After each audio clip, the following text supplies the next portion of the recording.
over 100 international dishes na hotel-style buffet, pero presyong pangmasa lang.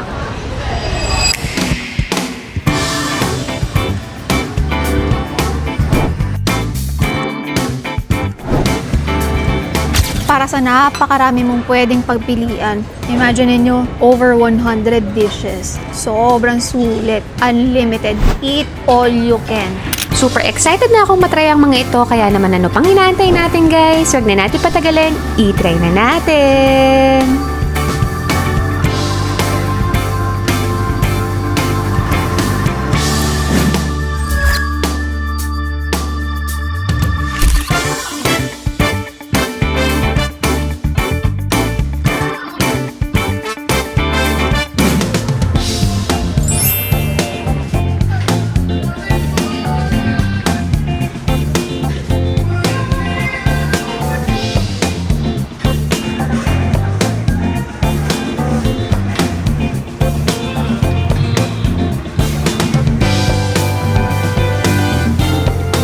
So guys, nandito na naman tayo sa buffet at itong kakainan natin yung food club. Meron na silang 3 branches, alam ko. Isa sa Alabang and Ayala Mall. Ngayon, nasa Fisher Mall tayo. So ito yung kanilang prices. Of course, may mga discount kapag ka meron kayong senior or PW na card. At saka guys, tingnan nyo, may mga pa-promo sila. Weekday na lunch, yan yung price. Dinner, grabe. Less than 1,000. Basta may senior and PW discounts kayo, ha? Tapos, ito naman yung regular rates nila. So, for me, may mga promo rates din sila. Weekday lunch, regular price, pero dahil may promo nga sila, 788 na lang. Weekday na dinner naman, ito yung regular rate nila. Grabe, less than 1,000. Diba? Ang galing, no? Pag weekend naman, ito yung regular nila. Not bad pa rin. Promo nila. Diba? Parang 1,088 lang. 1,100, diba? Sobrang sulit. Pag kids naman, ayan. May 50% off basta nasa hanggang 4 feet ka. Ayan, hina-half na lang nila. So, pag below that, for free ka naman. So, since Friday tayo nagpunta, pasok tayo dito sa promo rates nila. Let's go! Exciting! Andito rin nakalagay. Sige, pasok na tayo. Thank you. Hello po. So, yan. Since maaga tayo dumating, medyo konti pa yung tao. Since hindi pa dinner time, 5:30 PM pa lang, kaya konti pa lang talaga. Tingnan natin yung food nila. Okay, so guys, huwag kayong mag-alala, malayo ako sa food. So, hindi tatalsik yung laway ko. Ayan, ganyang kalayo. Imagine, sobrang lapit sa akin ng camera. So, naka-zoom to. So, yan. May pizza sila. Diyan yung kanilang mga fries. Hot dog. Ito, may mga ulam na. So, hindi ko alam yung tawag sa iba. Basta, ayan, kasi wala silang name na nakalagay. Pero so far, looks yummy. Halo-halo na rin to, international na rin yung ino-offer nila. Pero hindi ganun kakompleto. Pero not bad na. Diyos ko, less than 1,000. May re-reklamo ka pa ba dito? Over 100 dishes. Diba? Can't complain na. So, move on na tayo dito. Pagpasensyahan nyo na yung buntis. Medyo hinihingal ako. Kaya hinahabol ko yung hininga ko habang nagsasalita. Yan, marami tayo itatry dito. So, can't wait na ako. Yan, dami. Oh my gosh. Hindi ko naiisa-isahin, ha? So, basta marami siyang choices. Lahat naman siguro nang pwede nyo i-crave. Makikita nyo dito, especially yung dessert nila. Grabe. So, ito, Chinese to kasi, obviously, mga siopaw. So, uy, mantaw. Shabu-shabu, meron din sila dito. Move on tayo sa kabila. Okay, ito, halo-halo. You can make your own halo-halo. They're vanilla and chocolate fountain. Hingal me. So, yan. Cake nila, kasalukuyang ginagawa. Move on tayo dito. Meron pa silang pa-sundae dyan. Root beer. Mix-mix na to. Halo-halo na yung kanilang cuisine na sinaserve dito. Hindi sila yung kagaya nung sa mga hotel na nakaseparate yung Japanese, naka-separate yung mga Chinese. Ito, mix na talaga. Pero asahan nyo, international lahat na sinaserve nila dito. May kasama ng Filipino, of course. Then, yan yung drinks nila. So, ngayon, zoom out natin. Ang hirap pagbuntis. Ang bilis hingalin. Kaya, since napakita ko na sa inyo yung iba, hingal ako. Let's go. Pili na tayo ng gusto natin tikman. Hindi pa pala tayo tapos kasi nandito yung kanilang fruits, different cakes, different dessert. Ang gaganda, no? Grabe. Sino hindi maglalaway dyan? Gusto mo talaga lahat tikman eh, 'di ba? Napakasarap tignan. Maglalaway na ako. Ubi! At ayan, may salted egg and ensalada. Ito yung unang gusto kong tikman, ensalada. Since bawal tayo ng carbs, dessert, hahayaan natin si Carter ang lumafang niyan. Tayo, kung ano lang yung pwede, hindi natin pipilitin kasi lagot tayo sa ubi natin. Yes, for the hingal pa rin tayo. Upo muna ako, mamaya na tayo kumuha ng food. Whew. So, start na tayo. Unang namatahan natin, roasted beef. Medyo bawas na. Kuha tayo ng, of course, favorite natin yan. Pag medyo mataba-taba, kuha pa tayo. Nag-aalangan tayo kasi baka hindi natin maubos. So, syempre, ang pambansang tempura. Kuha tayo niyan. Pili tayo ng medyo hindi masyadong maharina. Dalawa lang kunin natin. Yan. Tapos, syempre, kuha tayo ng... Dito na lang ako maglagay konti. Okay na yan. Ay, may nakita tayo dito. Hindi pala kwek-kwek to. Sige, na-curious ako. Kala ko kanina kwek-kwek. Pero lagay tayo. For the sake na matikman lang natin. Pero anong sabi ni chef kung ano yan? Squid ball. Squid ball. Ito, nakakita tayo. Steam pampano. Kuha na lang tayo ng... Ayoko ng matinik. Damihan na natin. Tingnan natin yung sauce niyan. Tingin ko naman yung luto nila dito parang steam lapu-lapu. Yung sa mga Chinese restaurant, di ba? So, hindi natin palalagpasin yung shrimp. White shrimp. Pili tayo na medyo malalaki. Yon. Pili pa tayo. I want some more. Sige. Mga 6. Sige. Yan, pwede na. Silipin muna natin isa-isa. Aray ko. So, mga asado. Ay, ayan. Sige, pwede. Aray. Kuha tayo. Ganda ng kulay eh.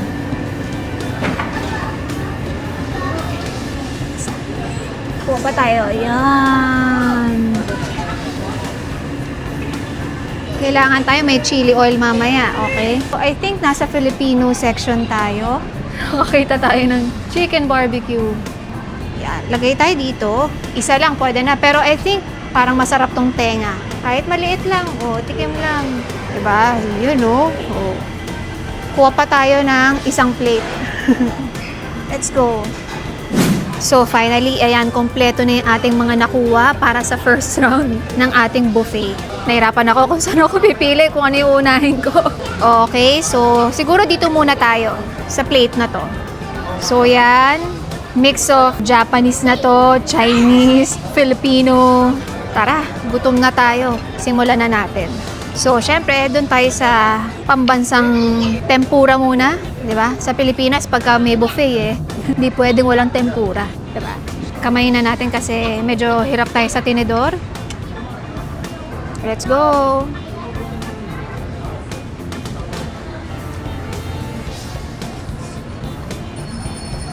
Though maliit siya, okay lang sa akin kasi mas konti yung flour. Eh, di ba medyo nagbabawas tayo ng carbs? So, perfect lang to. Mas enough yung size ng shrimp. Ngayon, move on tayo. Tikman natin yung kanilang roast beef.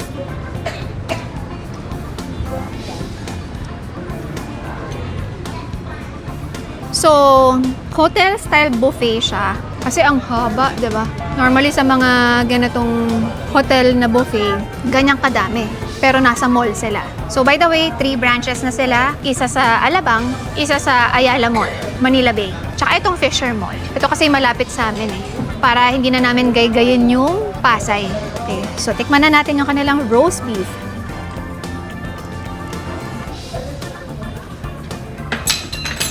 Ang lambot, lasang-lasa mo yung karne. Enough yung pagka-season sa kanya.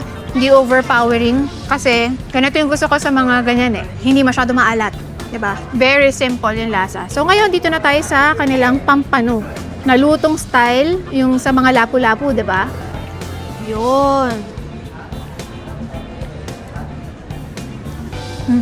Lutong steam lapu-lapu nga sa mga Chinese restaurant. Masarap budburan ng sauce niyan yung kanin.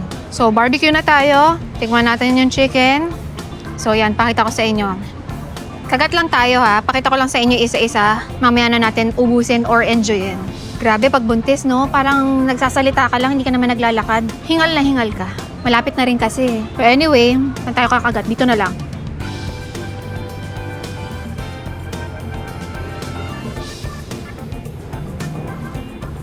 Malamig na siya, pero yung lasa niya okay naman kasi Filipino style, manamis-namis, typical na inihaw. So ngayon, magbabalat tayo ng shrimp. Pag shrimp, hindi pwedeng palagpasin yung ulo, sinisip-sip talaga yan.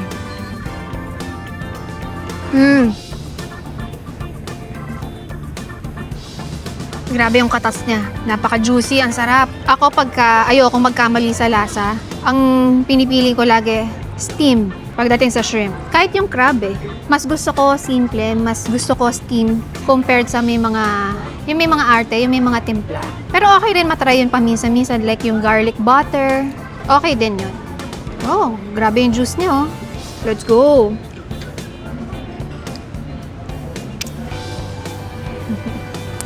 So ngayon, mamaya ko na-enjoy tong plate na to. Move on tayo dito sa next plate. So, bago tayo mag-proceed dito sa isang malaki pang plate, dito muna tayo sa laksa. Para ma-move na natin siya. Kasi sikip eh. Ano bang mga nalagay natin dito? May shrimp, merong mushroom. Oy, ano to? May Chinese sausage, merong squid, toge or bean sprout. So, yan, may mga squid balls.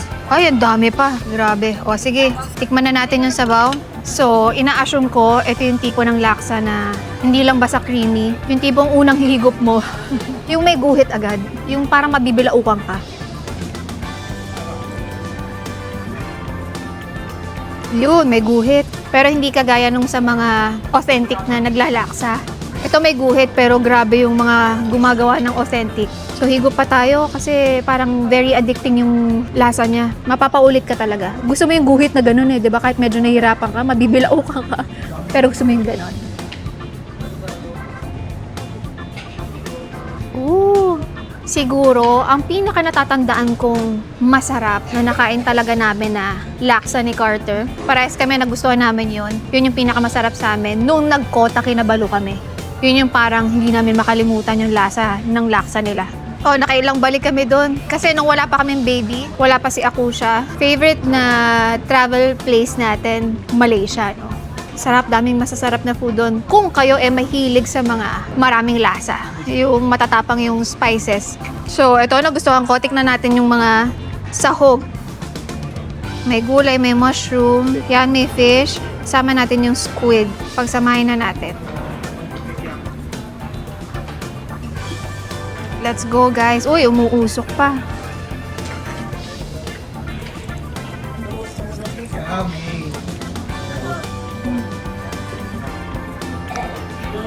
Sarap. Not bad. Tapos, guys, presyong pangmasa lang. Imagine niyo yung price nila, nagbe-below 1,000 pesos pa pag weekdays. So, 1,000 plus siya pagka during weekends. Galing. Napakamura. Presyong pangmasa lang. Hindi lang yun. Kung meron ka pang discount card, kung PWD ka, senior citizen ka, 700 plus lang, di ba? Maabot ng ganun. Sobrang mura talaga. Para sa napakarami mong pwedeng pagpilian. Imagine niyo over 100 dishes. Sobrang sulit. Unlimited. Eat all you can. Want to sawa. Bala ka kung kailan ka magsasawa. Tapos international pa. Mamaya na natin enjoyin. Dito ka muna sa isang tabi para dito na tayo sa kabila. Ang gusto ko dito, grabe. Unang-una is the ensalada. So, ensalada. Maliit muna. Samahan natin ng kamatis. Ayan. Uy, nalalaglag. Let's go!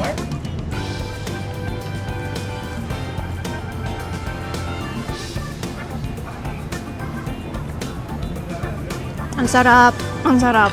Grabe. Favorite ko kasi ensaladang talong eh. So for me, baka kung ako yung tatanungin nyo sa lahat ng nakain ko, dito sa plate na to, ang pinakamasarap is yung ensaladang talong. Weird eh, no? So ngayon, dito naman tayo sa nachos. So ang nakakatuwa dyan, meron silang nachos station. Kaya ito, ginawan tayo ni Carter. Ginawan tayo ng chef ko. May sarili akong chef eh. Uy. Bawasan natin, baka malaglag. Daming karne. Lagyan natin ng sibuyas at kamatis. Diyos ko, kamayin ko na nga. Sibuyas. At more parmesan. Isang solid na subo. Maraming salamat sa ating chef na si Carter. Siya gumawa na to sa atin.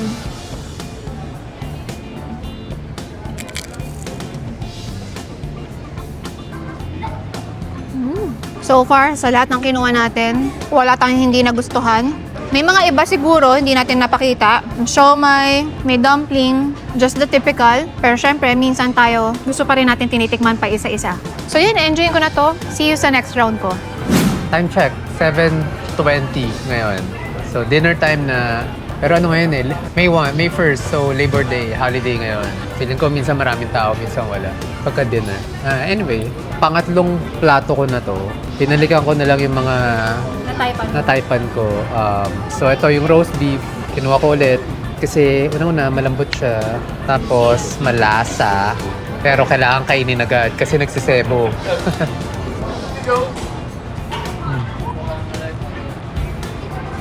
Sobrang alat. Very beefy. Kung may kanin, mas masarap. Pero sanay na ako sa walang rice.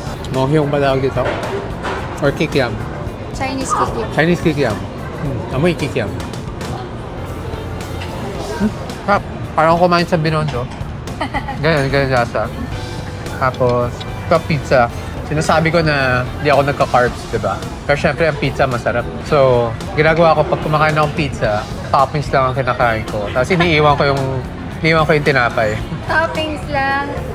Syempre, gusto ko yung cheese, gusto ko yung lasa ng sauce. Smart yan. Unnecessary naman yung carbs yung tinapay nito eh. Diba? Doon pa rin yung lasa eh. So yun, satisfied yung cravings ko sa pizza. Kahit walang carbs. Nakuha mo yung lasa lang. Lasa lang. Pesto chicken. Syempre, ganun din. Ito masarap. Creamy, white sauce. Hindi siya tomato, pero masarap. Kasi may chunky chicken breast on top.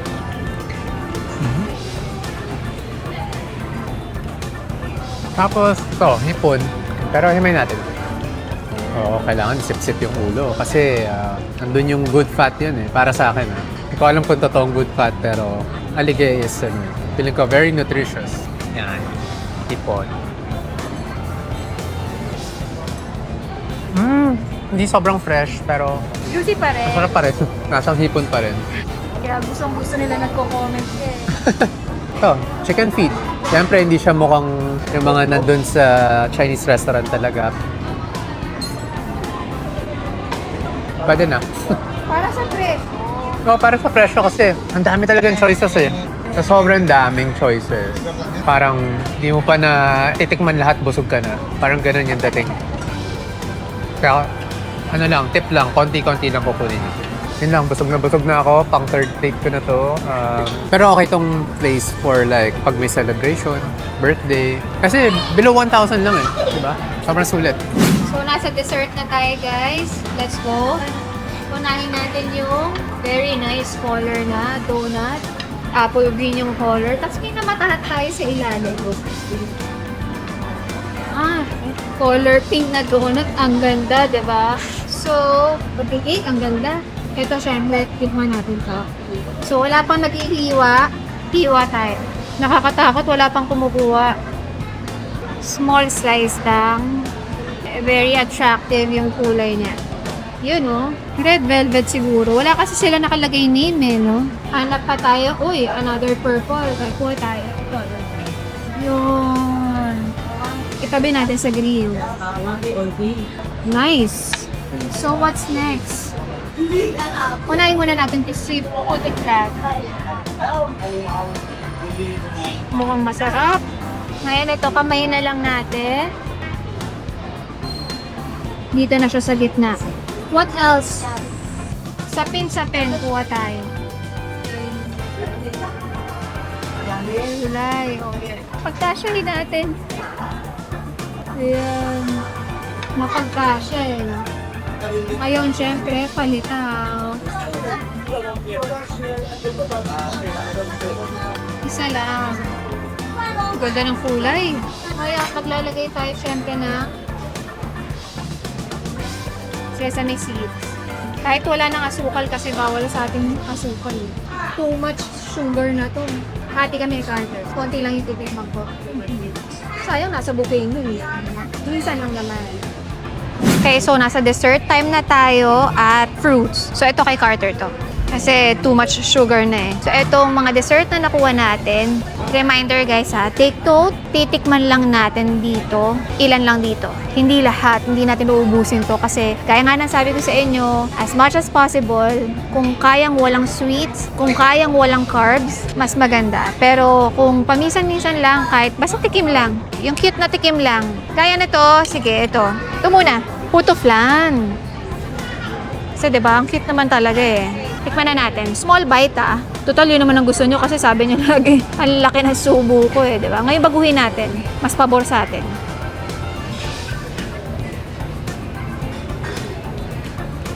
Yung ilalim, lasang puto, pero hindi ko lasa yung pagkaube niya. Ito, syempre, yung texture niya, hindi na parang leche flan, hindi na malambot.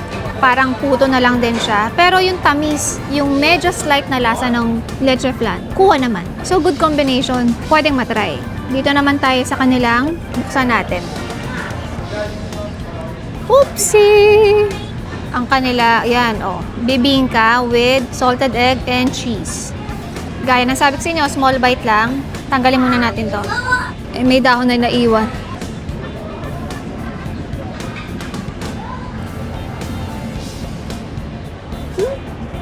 So lang. Malambot naman siya. Hindi lang yung bibingka na. Actually, pwede. Kasi the more tumatagal, ang sarap nung mix nila nung cheese, salted egg, tsaka yung mismong bibingka. At first bite, medyo hindi mo pa siya malalasahan. Pero habang nangunguya mo, okay naman.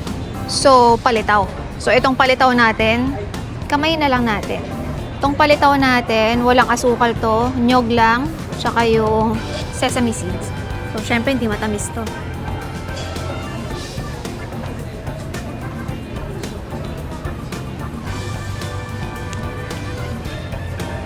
Syempre, hindi ako naglagay ng asukal eh. So, hindi mo makukuha yung full experience, full taste ng tamang lasa ng palitaw. Pero nandun pa rin yung gusto kong texture nung... Di ba ito yung ginagamit sa mga bilo-bilo? Para siyang mochi, yung texture niya. At syempre, added flavor yung nyug. So guys, so ito kakainin ni Carter. Enjoyin ko na to, pero tikim-tikim lang. Okay, mga cute na bite lang. So yun, see you mamaya. Ayan, si Carter, ine-enjoy ang kanyang fruits. Hanggang tingin na lang tayo. Okay, so, ikaw lang. Busog na kami, tapos na kami kumain. Sobrang busog. Nagulat ako sa dami ng choices ng pagkain. Para sa price, ah. Para sa presyo. Daming ibang cuisine. Lasa-wise. Lasa. Well, hindi siya mga, like yung Chinese section nila. Hindi as authentic. Hindi siya as authentic yung lasa. Very, very, very decent naman, di ba? Okay naman. Oo. Hindi ka naman mag-expect na authentic kasi hindi naman siya Chinese restaurant. Eh. Right. Or hindi siya Japanese, so hindi authentic yung mga Japanese dishes. Pero, malapit na. Diba? Malapit na, nandun na rin. May ako lang sanay ako sa mga Chinese food, kaya madali kong ma-distinguish yung Authentic legit sa hindi. Diba? Hindi, tsaka sabi mo kanina, pati beer, soda. Ay, oo nga. Free beer, pale, tsaka Sunlig Light. Tapos soft drinks, Coke, Sprite, Royal. May Ice cream. sariling kuha, may ganun sila. Libre ice cream. Dami. Dami, may mga juices. Pero sobrang dami talaga eh. Kahit yung sa dessert. Over 100 dishes ba naman eh? Daming options eh. Pag pumunta ka kasi sa hotel, ganyan din yung setup nila, ganyan din yung... Siyempre, ibang level lang yung lasa nung sa hotel. Diba? Ang difference lang is nasa loob ng mall. Aha. So, sabi nila, 3 branches na yung meron sila, di ba? Alabang, Ayala Malls, Manila Bay, etong Fisher Mall kung saan kami kumain ngayon. Tsaka meron pang Upcoming, Trinoma and Cubao daw. something to look forward sa mga mahilig. Pero kung kakain kayo dyan, kung kayo sa weekdays para hindi lampas ng 1,000. At less tao. Less tao, nasa 800 plus lang.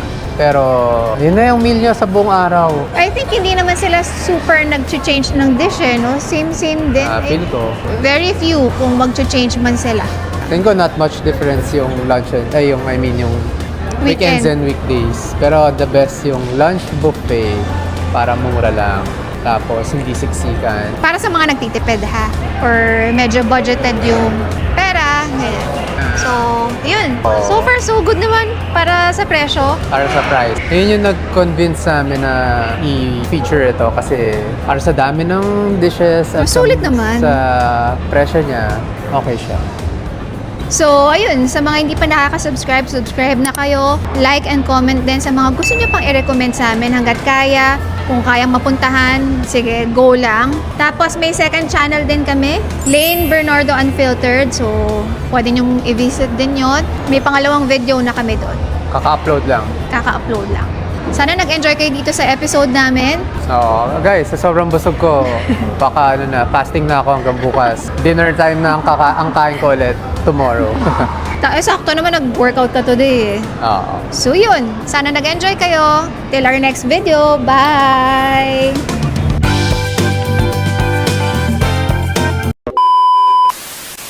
Obviously, aray ko. Okay siya. Sa mga hindi pa aray ko, tumama pa sa ilong ko.